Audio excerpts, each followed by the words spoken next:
before you get the new incarnation of the social contract, you get the extreme instability, right? And that's exactly what we're seeing now. We're seeing just people up in arms. We're seeing domestic terrorism against Tesla dealerships. We're seeing all kinds of really radical activity precisely because everybody knows the social contract is right now in the process of a radical reintegration. All right, folks, welcome back. This is Mr. Powell with another Knowable World student interview. Today, this is going to be special. I'm teaching Asia, Africa, and the world we live in to most of my students this year. But it is possible for students to do live classes, or at least to work at that level, off the 3-year rotation. So at Knowable, we have a 3-year rotation. And that is America and the world we live in, followed by Asia, Africa and the world we live in, followed by Europe, Russia and the world we live in. That's how we sweep through all 10 of the cultural blocks effectively through that 3-year rotation. And then it goes again and again and again at different levels. And occasionally students are involved in activities like Trevor here, hockey player and stuff like that. And so he's got stuff to do and he can't make the live classes all the time and perhaps has an interest or a need to fulfill some sort of academic requirement and say, okay, I've got to do American history this year. And so can I do that, Mr. Powell? And so we make arrangements. So that's what we've done. Trevor is studying America and the world we live in via recordings, but he and I also meet for individual tutorials, and then he takes the tests and gets them graded, and so he's going to have a full report at the end, and recommend for college and whatever he wants to do. And so Trevor's a high school student, and we're going to be discussing the history of the American social contract today. So that's a topic that is, of course, of tremendous importance, given that America just went through an election and all of the controversy and so on surrounding what America's political parties stand for today, what it all means, and of course what history can do for us in order to help us understand that. So Trevor, let's start where we always start, which is with the world around us. In our world history segments, we often focus on the world is, and we do our whole spiel about that, but we're just going to dive right into what America is. Today, we live in a world of American primacy, so when you study American history, you don't always have to set the wider context because you're dealing with the Colossus itself, and so you can just dive right in, effectively, right? And so in the history of the social contract, now, for those of you that are not familiar with this, of course, there is such a thing as the government, and we do have an American government course at Knowable World. But one of the elements of our study when it comes to American history, and of other cultures for that matter, is that we focus on what's called the social contract. So let's start there. We need some terms of reference here for the audience that is probably going to have a pretty shaky understanding of what that is. So start us off with, what do you understand by the social contract? Yeah, so the social contract, or a social contract, is basically just the rules we all agree to live by that is enforced by society or government. And social contracts can be both big and small. Like, whenever there's more than one person in the room, there's generally a social contract at play. Like right now, there's a bit of a social contract. You ask me questions, I answer them. My hockey team has a social contract, and where there are like certain rules that the coaches follow, or rules that us as players follow. And these rules can be, they're kind of sorted into 4 categories. There's like moral social contracts, there's economical ones, political ones, and then also technological ones. And they can also combine into one social contract as well.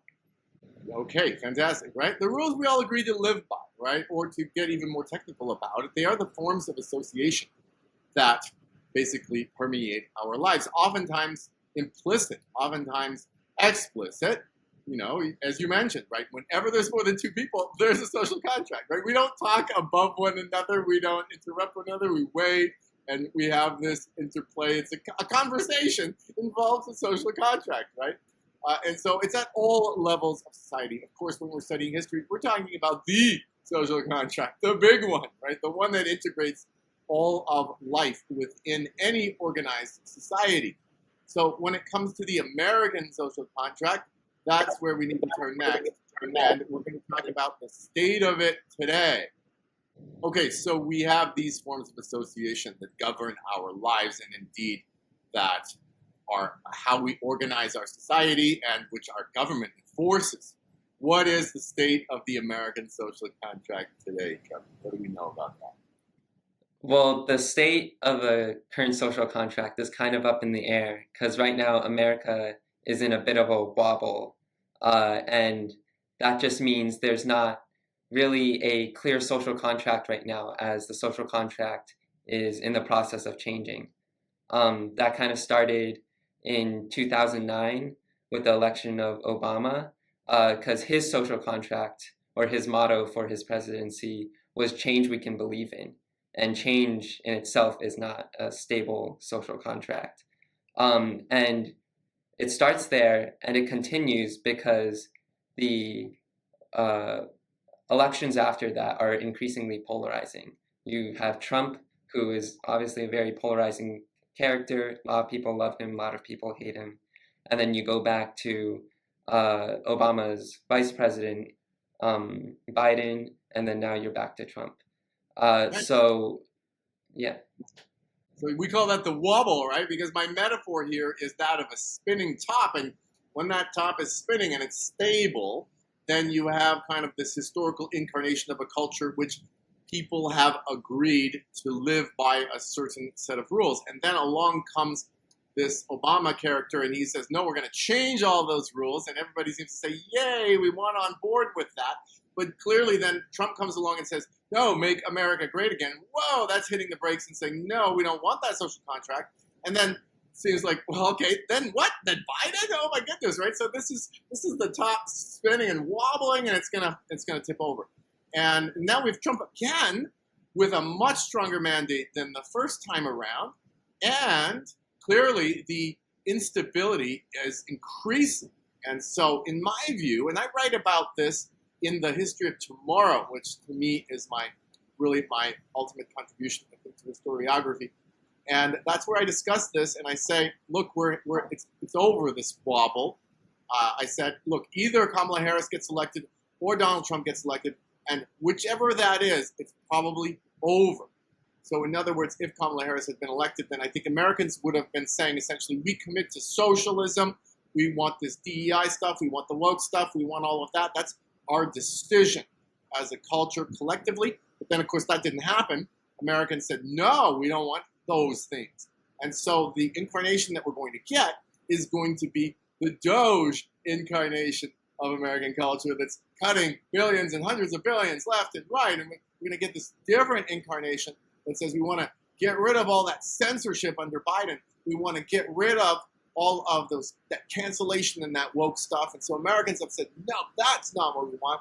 We want this other version. And I think that is quite strongly indicated by the mandate that Donald Trump got. And so I think the wobble is over. But, of course, before you get the new incarnation of the social contract, you get the extreme instability, right? And that's exactly what we're seeing now. We're seeing just people up in arms. We're seeing domestic terrorism against Tesla dealerships. We're seeing all kinds of really radical activity precisely because everybody knows the social contract is right now in the process of a radical reintegration. So yeah, this is what I call the wobble. I discuss it in detail in the History of Tomorrow. And of course, I bring it up in Knowable World classes because I always tell my students what we want to understand is the world around us and how we got to where we are today. So of course, what we do is we study history. So now what we're going to do is going to say, how did we get here? We know the short-term story. We know it's an Obama, Trump, Biden, Trump, kind of a wobble. Okay, that's short-term. But now what we're going to do is we're going to go right back to the origin story and take a look at how America was born because of wobble and how many wobbles there have been along the way and changes to the social contract that have brought us to where we are today. Okay, Trevor, so let's go back to the beginning. America was born because of a wobble. Talk us through that. Yeah, well, most countries are founded because of a wobble, because there's some sort of change involved. For America, it was founded on the colonial social contract. It was founded when when Englishmen came to America. The deal was they would come here, spread Christianity, uh, gain resources, and continue to explore. And then in return, they'd get the rights of Englishmen.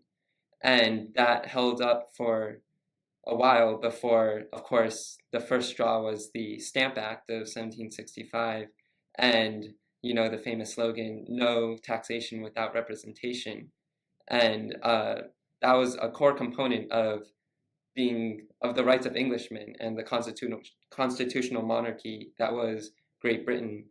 And so when that was destroyed, the colonists felt like a need to change, as they were no longer getting the rights of Englishmen. So that led to the Declaration of Independence and the Revolutionary War. So America proposed a new social contract in 1776, where it was based on the foundation of natural rights. Excellent, right? Declaration. The natural right to life, liberty, and the pursuit of happiness, as explained by Thomas Jefferson. Okay, good. And as you say, there was a war. Okay, we'll skip over the details of the war, but that takes us through to the victory. And then, okay, you've got the Declaration of Independence is the pronouncement. It is the announcement of a new social contract, but by itself, of course, it could not possibly create a new country. So what had to happen? Yeah, well, one of the things, of course, is you have to be recognized by other countries. So you have the Treaty of 1783, but then you also, then you're still just like a loose federation. It would have been very easy for the individual states to go their separate ways, because at that time, the size of the 13 colonies, it was massive, and founding fathers actually disagreed whether or not it could be one country. So that's where you get the Constitution in 1787 to kind of really solidify the United States of America. But then, of course, the main problem with that was there had to be compromise in that. But I'm sure. Okay, we're going to get to that, right? Yeah, you mentioned disagreements, right? This is really fundamental to the story of America. You have the Federalists versus the Anti-Federalists, right? And they're arguing about whether or not there can be such a thing as a federal government, or will it result in tyranny? And so here we are, 2025, really seeing that, of course, there's a massive, bloated, corrupt blob of a government that is exactly what the Anti-Federalists predicted. And perhaps that's getting pegged back at the moment. Maybe America is going to go back to a smaller government concept, at least. We'll see. But okay, the founding fathers were right. They were right to argue that point. They were right. It's amazing. Their foresight was unbelievable because, of course, they were students of history. They understood. So, all right, they created the Constitution, and George Washington gets elected as the first president. And what's the first order of the day, though, to bolster that social contract? Because it's not enough to just have a set of rules that say, here's how we're going to instantiate the government. It's going to have an executive, legislative, a judiciary. Okay, but how do we make sure that the Declaration is honored with this new government?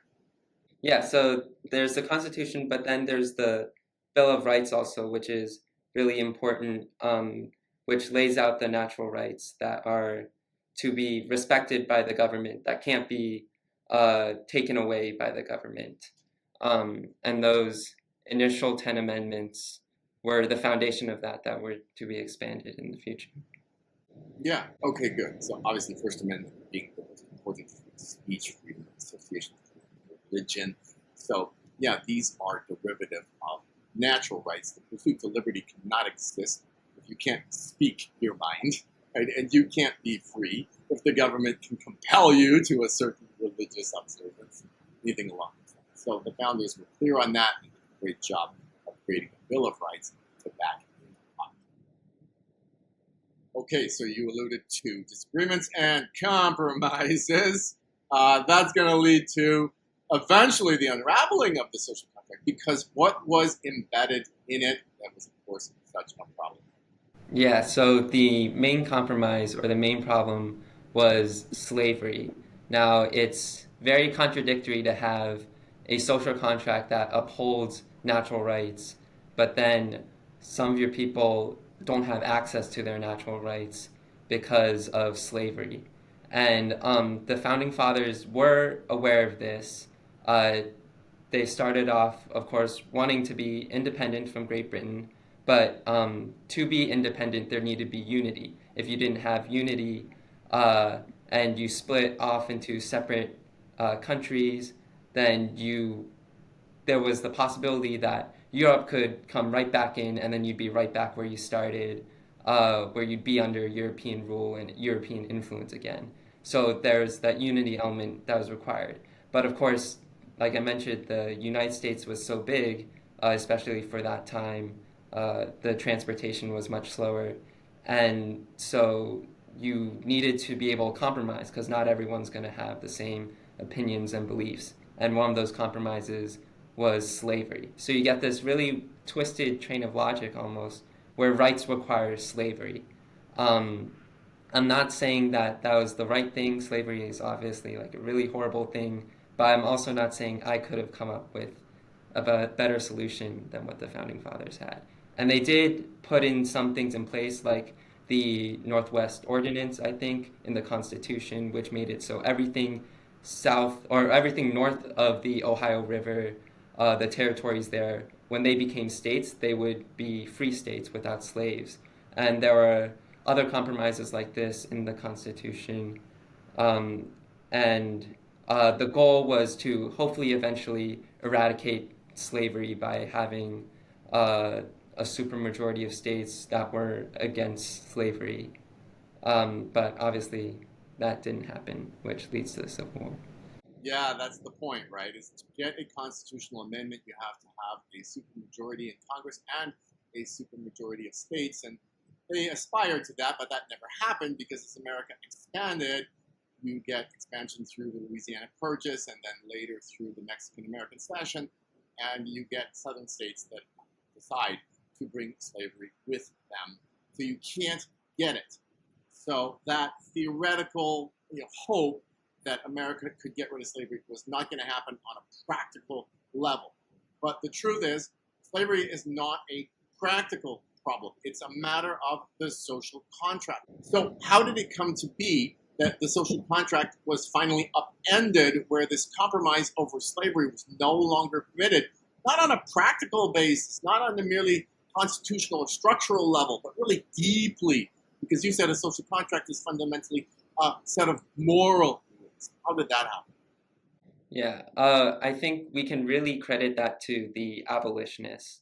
The abolitionist movement, people like Frederick Douglass or Harriet Tubman, uh, they really, and it's not like a large group of people either. These are a very few select people who are very important in our history, who were able to say, no, this is wrong, even though it is constitutional right now. It is not right. It is not uh, morally right. So the abolitionists, through like the Underground Railroad, and also eventually one got elected president, Abraham Lincoln.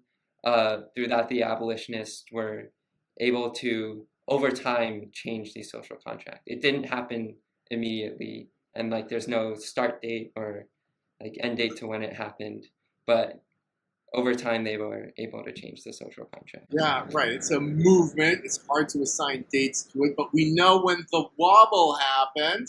When did it happen, as you mentioned? Yeah. Yeah. Well, obviously, when Abraham Lincoln got elected president in 1860, and the South said, "No, we're not willing to put up with this anymore." Um, yeah. Okay, so they seceded, and then that triggered the Civil War. So this is, what scares some people is that the original colonial social contract had a wobble that resulted in the War of Independence. The first American Republican social contract involving natural rights and slavery, that experienced a wobble and it led to a civil war. So this is not uncommon in history. When a social contract is appended, for there to be civil strife. So that's part of the reason why Americans are so nervous today with Trump, because there's a lot of rhetoric and there's a lot, and you can see violence. So it's worrisome. But I don't think we're going to end up there. Wobbles don't always produce civil conflict, civil wars. I don't personally think that's going to be the result. But it did, of course, happen in the time of the Civil War. Okay, so the Civil War is fought, the North wins, and slavery is abolished. How did that get implemented in the social contract? Yeah, so that was through the 13th, 14th, and 15th Amendments. The 13th Amendment abolished slavery. The North was able to do this because when the South seceded, they gained a supermajority and were able to ratify the abolishment of slavery that way. And then the 14th Amendment was giving freedmen the right to vote. And then the 15th Amendment was, oh, no, my bad. 14th Amendment was giving citizenship to freedmen, and 15th Amendment was the right to vote. And this was done in the Reconstruction period from after the Civil War to 1877. But I don't think it necessarily completely changed the social contract, because it takes generations to do that. And in the 12-year span, it's kind of hard to change a social contract when people living in the old social contract are still around. Yeah, so that's why it took so long after that till the civil rights movement, where we get true freedom almost. Yeah, right. It's a very good observation. Social contract is a long-lived and typically has a lot of momentum. It's difficult to overcome. You get the KKK and you get the black codes and you get all kinds of discrimination, right? So we're going to turn, of course, to the civil rights movement in just a moment, but it's not the only way that the social contract changed. And so, in fact, before that, there were also some important changes. So talk about that before we flip over to the civil rights movement. Do you mean changes in like foreign policy or? Well, there's that, right? Okay, so we have the world wars and everything involved in make the world safe for democracy. But at the same time, we also have civil rights changes, right? So what are they? Yeah. So there is a shift from kind of the original natural rights to democratization, especially with the 15th Amendment. And then later you get the women's suffrage movement as well, where the 19th Amendment, I think, in 1920 gives women the right to vote. And that kind of stems from the fact that, okay, so we had this original contract of natural rights, but it was kind of tainted by slavery. And so we now need to look for a new set of answers. And for America, that was democratization and the right to vote. Interestingly enough, none of the founding documents, the Declaration of Independence, Constitution, or Bill of Rights, none of those mention anything about the right to vote. But because that social contract failed, kind of, we get a new set of answers, which is democracy and giving everyone a say, whereas the original social contract didn't necessarily do that. Yeah, very good. Exactly. So we get women's suffrage as one of the elements of that transformation. Yeah, that's what we call it, the process of democratization, because what you have is this elevation of the right to vote to almost primacy among all the rights. Everybody wants the right to vote. And we still have this blathering discussion about how one vote, one this, and everybody should vote, including illegal immigrants and whoever's in the country can vote, and all the arguments that we have today. It's all centered around the right to vote, as opposed to the natural rights that the founding fathers defended. And as you say, they did not think of America as a democracy, and they did not simply hand out voting rights promiscuously like we do today. They were very strict about that. And so it took time for Americans to say, no, what we want is a different system. We've got all kinds of transformations. You've got the Industrial Revolution that does things in terms of changing the structure of the family. And of course, the technological social contract a lot more wage labor, a lot less agriculture, a lot more urbanization. So there's so many factors leading to transformations. We can't even get into hardly any of that here. So we're going to focus on that moral and political layer of the social contract. And so the way that we'll do that is, let's say, talk about the fact that America went out to make the world safe for democracy in the world wars, but then the truth is that America was not really living up to its promise, especially to African Americans, and so we get the civil rights movement. Okay, so tell us about the new movement. Yeah, so the civil rights movement, much like the abolitionist movement, were led by a few key figures. Ruby Bridges was one. There was discrimination and segregation in schools. I should probably define those terms first. Segregation is where you keep different parties separate. In terms of civil rights movement, it was separation based off of race, and discrimination is acting differently towards someone, in this case, again, based off of race. And those two terms are used a lot and often interchangeably, but they do mean separate things.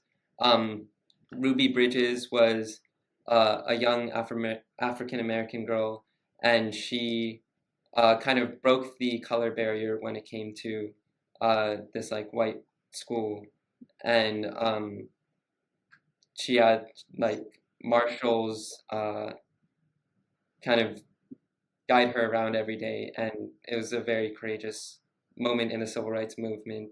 And then you also have Rosa Parks desegregating buses, and then of course Martin Luther King Jr., kind of the leader of the civil rights movement, and his famous speech, "I Have a Dream" speech. They helped get the Voting Rights Act in 1965 and Civil Rights Act of 1964 passed to kind of get America to a point where a president like Barack Obama could get elected in 2009. Without those two acts, there's no way that could have happened. Yeah, that's a very good point. And a lot of people think that way about the Obama presidency. They think, okay, America was a country that made this promise, as Martin Luther King said in his speech, and was defaulting on that promise. And so the idea was that there needed to be legal protections to make sure that these civil rights are honored. And at that point, well, okay, it did come to pass. And that was a kind of a mini wobble in and of itself. It produced interesting changes. For instance, the South went, at that point, the South was, very pro-slavery had been, and was very discriminatory, and was Democrat, and it caused this very strange shift in the Electoral College. But the most important thing, of course, being that African Americans had their civil rights guaranteed from that point on. And yes, when Barack Obama was elected, he had some 95% of the African American vote, not surprisingly, right? Many people see him as the figure that shows that, okay, America was ready to make amends and fulfill that promise. Anybody can be president, including African Americans. It certainly embodied that.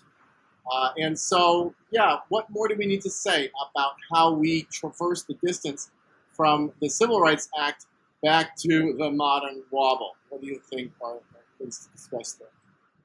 Yeah, I think a lot of it has to do a little bit what I was talking about earlier, where the original social contract failed, and democratization was kind of an answer to that. But now today, the wobble kind of has to do with egalitarianism and the fact that, okay, so natural rights didn't work, so society now has to make up the rights to make it work. That's kind of the social contract that at least we were heading towards. I'm not sure what it looks like now with Trump. A lot of stuff is up in the air, but it kind of has to do with the fact that the prevailing American ideas failed. Whereas you look at Europe, for example, France had their revolution, and although like Napoleon happened, those remaining ideas or those original ideas were able to prevail throughout all that. And so it's almost like the modern day world is like the ideas of the French Revolution prevailing over the ideas of the American Revolution, if that makes You sense. see, folks, that's what a Knowable World student could say right there. Can you imagine this? I mean, when I hear you say that, I just smile to myself. I'm so proud because I say, here's a student that can say something like, what's going on today is that we have this tug of war between the French Revolution and the American Revolution. That's exactly right. And then we have this added dimension, though, which is egalitarianism, as you point out. Egalitarianism. Oh, did you hear that lightning? Thunder. Just a second. Yeah, I got a storm here. Woo, that's a pretty good one. So that's perfect. It's like egalitarianism. Okay, because egalitarianism is a mixed bag at best. And egalitarianism says that equality of outcomes is the ultimate need.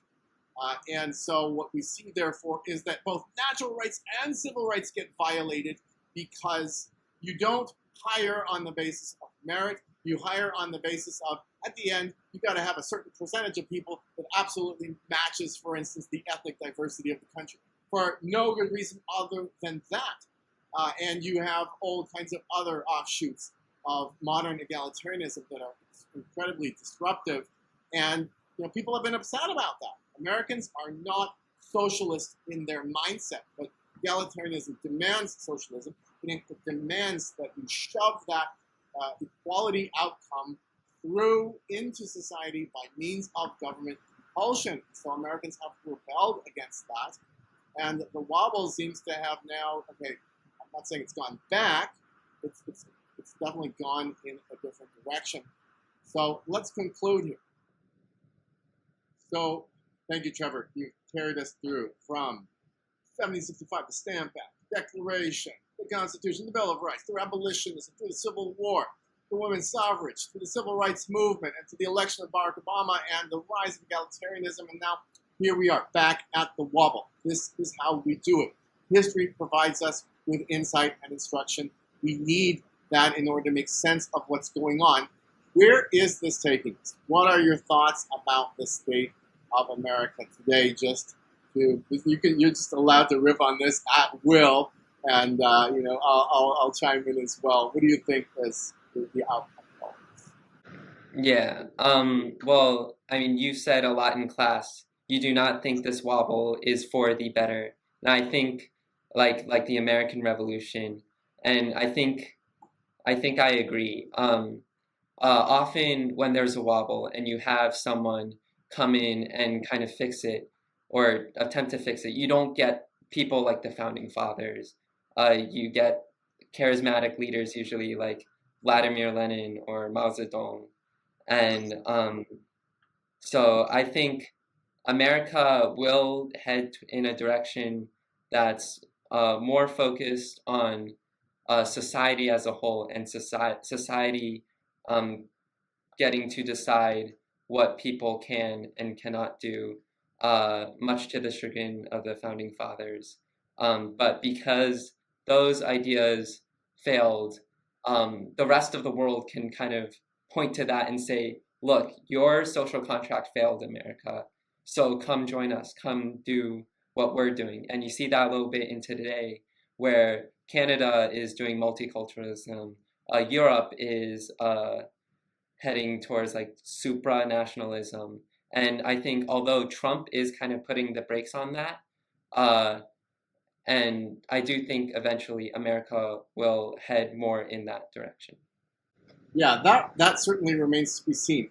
That's a very good answer. And I'll add to that you're right, that the key, of course, is that egalitarianism is a variation on a theme, that the social contract defines rights.